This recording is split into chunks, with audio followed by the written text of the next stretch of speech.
ನಮಸ್ಕಾರ ಸ್ನೇಹಿತರೆ, ಇದೀಗ ತಾನೇ ಬಂದಿರುವ ಮುಖ್ಯವಾದ ಮಾಹಿತಿಗಳು.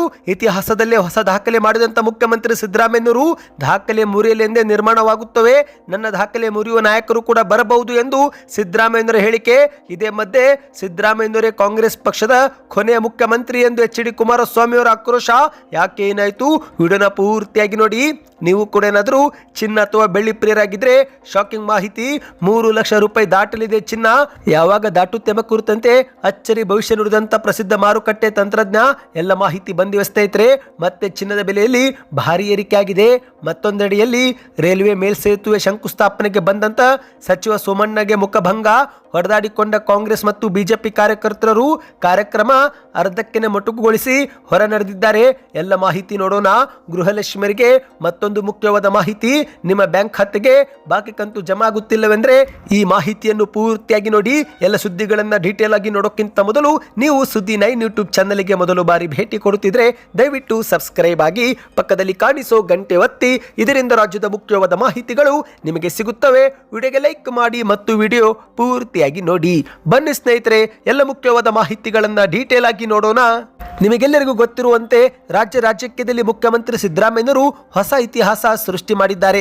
ಹೌದು ಸ್ನೇಹಿತರೆ, ಇತ್ತೀಚೆಗೆ ಜನವರಿ 6ರಂದು ಕರ್ನಾಟಕದ ಸುದೀರ್ಘ ಅವಧಿ ಆಡಳಿತ ಮಾಡಿದ ಮುಖ್ಯಮಂತ್ರಿ ಎಂದು ಸಿದ್ದರಾಮಯ್ಯನವರು ಎನಿಸಿಕೊಂಡಿದ್ದಾರೆ. ಹೌದು, ಸಿದ್ದರಾಮಯ್ಯನವರು 2013ರಿಂದ 2018ರ ತನಕ ಅಂದ್ರೆ 5 ವರ್ಷಗಳ ಕಾಲ ಮುಖ್ಯಮಂತ್ರಿಯಾಗಿ ಅಧಿಕಾರ ಮಾಡಿ ನಂತರ ಇತ್ತೀಚೆಗೆ ಮೇ 23ರಂದು ಮತ್ತೊಮ್ಮೆ ರಾಜ್ಯದ ಮುಖ್ಯಮಂತ್ರಿಯಾಗಿ ಅಧಿಕಾರ ವಹಿಸಿಕೊಂಡು ಇದುವರೆಗೆ 2.5 ವರ್ಷ ಪೂರ್ಣಗೊಳಿಸಿದ್ದು, ಕಳೆದ ಒಟ್ಟು 7.5 ವರ್ಷದಲ್ಲಿ ಮುಖ್ಯಮಂತ್ರಿ ಸಿದ್ದರಾಮಯ್ಯನವರು 2792 ದಿನಗಳ ಕಾಲ ಆಡಳಿತ ಮಾಡಿದ್ದಾರೆ. ಈ ಮೂಲಕ ದಿವಂಗತ ದೇವರಾಜು ಅರಸು ಅವರು ಮಾಡಿದ ದಾಖಲೆಯನ್ನ ಸಿದ್ದರಾಮಯ್ಯನವರು ಮುರಿದಿದ್ದಾರೆ. ಹಾಗಾಗಿ ರಾಜ್ಯಾದ್ಯಂತ ಇತ್ತೀಚೆಗೆ ಅಭಿಮಾನಿಗಳು ವಿವಿಧ ಕಾರ್ಯಕ್ರಮವನ್ನು ಕೂಡ ಹಮ್ಮಿಕೊಂಡು ನಾಟಿ ಕೋಳಿ ಔತಣದ ಊಟವೂ ಕೂಡ ಹಾಕಿದ್ದರು ಸ್ನೇಹಿತರೆ. ಈಗ ಇದೇ ಮಧ್ಯೆ ಸಿಎಂ ಸಿದ್ದರಾಮಯ್ಯನವರು ಈ ಬಗ್ಗೆ ಮಾತನಾಡಿದ್ದು, ದಾಖಲೆ ಮುರಿಯಲೆಂದೇ ನಿರ್ಮಾಣವಾಗುತ್ತವೆ, ನನ್ನ ದಾಖಲೆ ಮುರಿಯುವರು ನಾಯಕರು ಕೂಡ ಬರಬಹುದು ಎಂದು ಸಿದ್ದರಾಮಯ್ಯನವರು ಮೈಸೂರಲ್ಲಿ ಪ್ರತಿಕ್ರಿಯೆ ಕೊಟ್ಟಿದ್ದಾರೆ. ಹೌದು, ಮಾಜಿ ಮುಖ್ಯಮಂತ್ರಿ ದಿವಂಗತ ದೇವರಾಜು ಅರಸು ಅವರ ಸುದೀರ್ಘ ಅವಧಿಯ ದಾಖಲೆ ಮುರಿದಿರುವಂತಹ ಮುಖ್ಯಮಂತ್ರಿ ಸಿದ್ದರಾಮಯ್ಯನವರು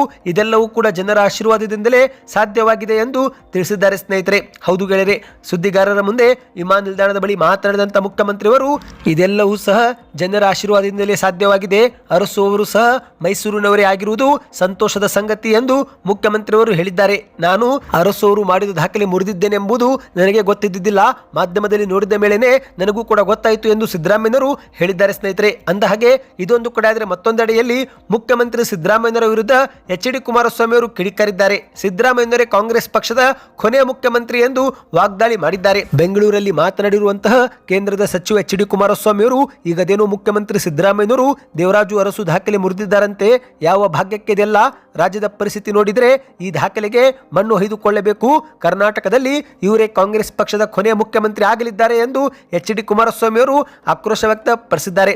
ಕರ್ನಾಟಕದಲ್ಲಿ ದೀರ್ಘಕಾಲ ಆಡಳಿತ ಮಾಡಿದ್ದೇನೆಂಬುದಾಗಿ ಕೊಚ್ಚಿಕೊಳ್ಳುತ್ತಿರುವ ಸಿದ್ದರಾಮಯ್ಯನವರು ಕೆಟ್ಟ ಆಡಳಿತಕ್ಕೆ ನಿದರ್ಶನರಾಗಿದ್ದಾರೆ. ಅವರ ಆಡಳಿತದ ದಾಖಲೆಗೆ ಮಣ್ಣು ಹೊಯ್ದುಕೊಳ್ಳಬೇಕು ಎಂದು ಕುಮಾರಸ್ವಾಮಿ ಅವರು ಬೇಸರ ವ್ಯಕ್ತಪಡಿಸಿದ್ದಾರೆ. ಈ ಒಂದು ಹಿಂದೆ ಉತ್ತಮ ಆಡಳಿತಕ್ಕೆ ಸಾಕ್ಷಿಯಾಗಿದ್ದಂಥ ಕರ್ನಾಟಕ ಇಂದು ಅದಕ್ಷ ಮತ್ತು ಕೆಟ್ಟ ಆಡಳಿತಕ್ಕೆ ನಿದರ್ಶನವಾಗಿದೆ. ದೇವರಾಜು ಅರಸು ಇವರಲ್ಲಿ ಅರಸು ಅವರ ದಾಖಲೆ ಮುರಿಯುವುದಿರಲಿ, ರಾಜ್ಯದಲ್ಲಿ ಇವರೇ ಕಾಂಗ್ರೆಸ್ ಪಕ್ಷದ ಕೊನೆಯ ಮುಖ್ಯಮಂತ್ರಿ ಆಗಲಿದ್ದಾರೆ. ಕಾಂಗ್ರೆಸ್ಗೆ ಶೀಘ್ರವೇ ಮತದಾರರು ಬುದ್ಧಿ ಕಲಿಸುತ್ತಾರೆ. ಈಗ ಇವರು ಮುಂದಿನ ಚುನಾವಣೆಯಲ್ಲಿ ನಾವೇ ಗೆಲ್ಲುತ್ತೇವೆ ಎಂದು ಹೇಳಿಕೊಳ್ಳುತ್ತಿದ್ದು, ಮತದಾರರು ಇವರಿಗೆ ಸರಿಯಾಗಿಯೇ ಬುದ್ಧಿ ಕಲಿಸಲಿದ್ದಾರೆ ಎಂದು ಎಚ್.ಡಿ. ಕುಮಾರಸ್ವಾಮಿ ಅವರು ಹೇಳಿಕೆ ಕೊಟ್ಟಿದ್ದಾರೆ. ಕಳೆದ 2.5 ವರ್ಷಗಳ ಆಡಳಿತ ಇತಿಹಾಸ ಸೇರುವಂತಹ ಕೆಟ್ಟ ಆಡಳಿತವಾಗಿದೆ. ಭ್ರಷ್ಟಾಚಾರ, ಕೊಲೆ, ಸುಲಿಗೆ, ಡ್ರಗ್ ಮಾಫಿಯಾ, ಮರ್ಯಾದಾ ಹತ್ಯೆ ಸೇರಿದಂತೆ ಎಲ್ಲವೂ ಕೂಡ ನಿರಂತರವಾಗಿದೆ.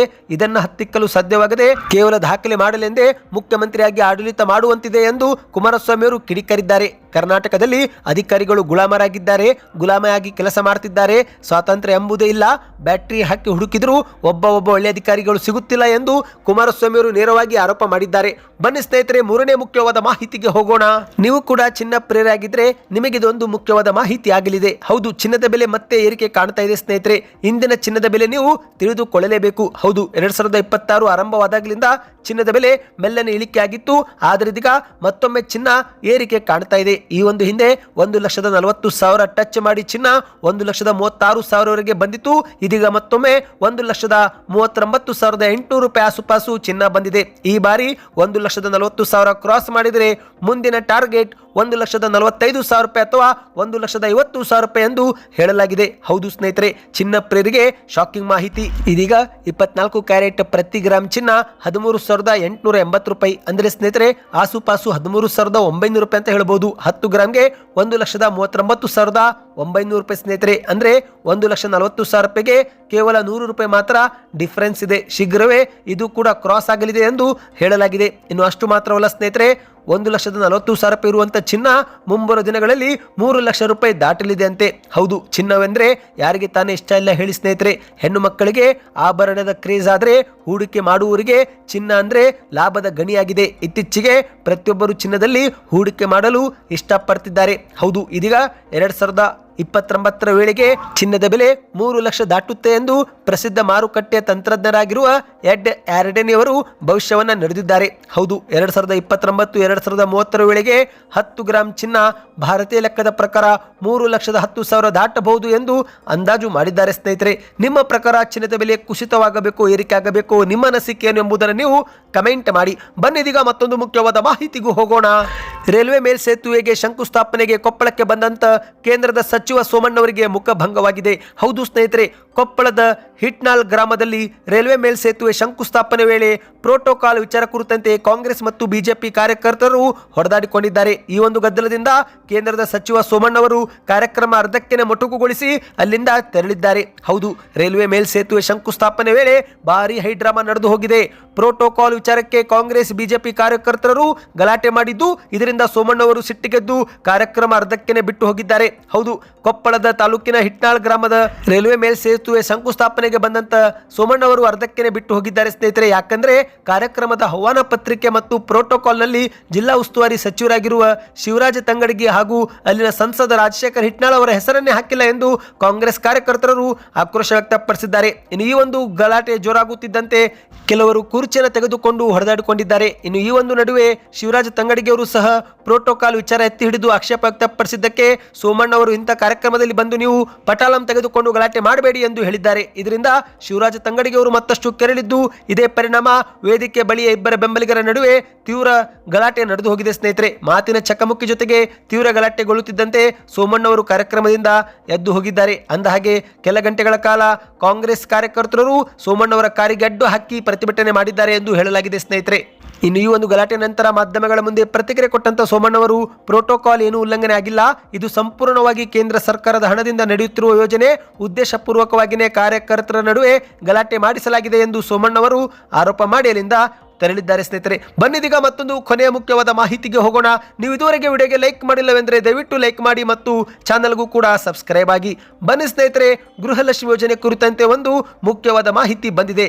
ಹೌದು, ಗೃಹಲಕ್ಷ್ಮಿಯರಿಗೆ ಸೆಪ್ಟೆಂಬರ್ ತಿಂಗಳ ಕಂತು ಜಮೆ ಆಗುವುದು ಶುರುವಾಗಿದೆ ಎಂದು ಹೇಳಲಾಗುತ್ತಿದೆ. ಹಣಕಾಸು ಇಲಾಖೆಯಿಂದ ಡಿಸೆಂಬರ್ 16ರಿಂದಲೇ 2,000 ರೂಪಾಯಿ ಬಿಡುಗಡೆ ಆಗ್ತಾ ಇದೆ. ಕೆಲ ಜಿಲ್ಲೆಯ ಫಲಾನುಭವಿಗಳಿಗೆ ಈಗಾಗಲೇ 2,000 ರೂಪಾಯಿ ಜಮವಾಗಿದೆ. ಇದು ಸೆಪ್ಟೆಂಬರ್ ತಿಂಗಳ ಕಂತು ಆಗಿರುತ್ತೆ ಎಂದು ಸರ್ಕಾರ ದೃಢಪಡಿಸಿದೆ. ಹೌದು ಗೆಳೆಯರೆ, ಹಣಕಾಸು ಇಲಾಖೆಯಿಂದ ಹಣ ಬಿಡುಗಡೆ ಆಗಿದ್ದು ಬೆಳಗಾವಿ, ಹಾವೇರಿ, ಬಾಗಲಕೋಟೆ, ಗದಗ, ರಾಯಚೂರು, ಸಿಂಧನೂರು ಸೇರಿ ಕೆಲ ಜಿಲ್ಲೆ ಫಲಾನುಭವಿಗಳಿಗೆ ಜಮೆ ಆಗ್ತಾ ಇದೆ. ವಿಶೇಷವಾಗಿ ಉತ್ತರ ಕರ್ನಾಟಕದ ಫಲಾನುಭವಿಗಳಿಗೆ ಇದು ಜಮೆ ಆಗುತ್ತಿದೆ ಸ್ನೇಹಿತರೆ. ಮುಂಬರುವ ದಿನಗಳಲ್ಲಿ ದಕ್ಷಿಣ ಕರ್ನಾಟಕದ ಇತರೆ ಜಿಲ್ಲೆಗಳಿಗೂ ಕೂಡ ಜಮೆ ಆಗಬಹುದು ಎಂದು ನಿರೀಕ್ಷಿಸಲಾಗಿದೆ. ಇನ್ನು ಇತ್ತೀಚೆಗೆ ಸಿಂಧನೂರಿನಲ್ಲಿ ಗೃಹಲಕ್ಷ್ಮಿ ಯೋಜನೆ ಹಣದಿಂದಲೇ ಮಹಿಳೆಯೊಬ್ಬರು ಫ್ರಿಡ್ಜ್ ಅನ್ನು ಖರೀದಿ ಮಾಡಿದ್ದು, ಈ ಬಗ್ಗೆ ಬಿಜೆಪಿಯವರು ಆಕ್ರೋಶ ವ್ಯಕ್ತಪಡಿಸಿದ್ದಾರೆ.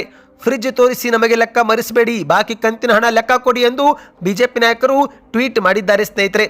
ಕೇವಲ ಒಬ್ಬ ಮಹಿಳೆ ಸಾಧನೆಯನ್ನು ಮುಂದಿಟ್ಟುಕೊಂಡು ಯೋಜನೆಯಲ್ಲಿನ ಲೋಪಗಳನ್ನು ಮುಚ್ಚಿ ಹಾಕಬೇಡಿ, 5,000 ಕೋಟಿ ಎಲ್ಲಿ ಹೋಯಿತು ಹೇಳಿ ಎಂದು ಬಿಜೆಪಿ ನಾಯಕರು ಆಗ್ರಹ ಮಾಡಿದ್ದಾರೆ. ಇನ್ನು ಇದೇ ಮಧ್ಯೆ ಕೆಲ ನೆಟ್ಟಿಗರು ಕಮೆಂಟ್ ಮಾಡಿದ್ದಾರೆ, ಬಾಕಿ ಕಂತು ಹಾಕಿದ್ರೆ ಫ್ರಿಡ್ಜ್ ಜೊತೆಗೆ ಮಿಕ್ಸರ್ ಮತ್ತು ಸ್ಟವ್ ಕೂಡ ಅವರು ತಗೋತಿದ್ರು ಮೇಡಮ್ ಎಂದು ಕೆಲವರು ಕಮೆಂಟ್ ಅನ್ನ ಮಾಡಿರುವಂತದ್ದು ಸ್ನೇಹಿತರೆ. ಹೌದು, ಕೆಲವರಿಗೆ ಹಣ ಜಮೆ ಆಗ್ತಾ ಇದೆ, ಆದರೆ ಇನ್ನು ಕೆಲವರಿಗೆ ಹಣ ಜಮಾ ಆಗುತ್ತಿಲ್ಲ.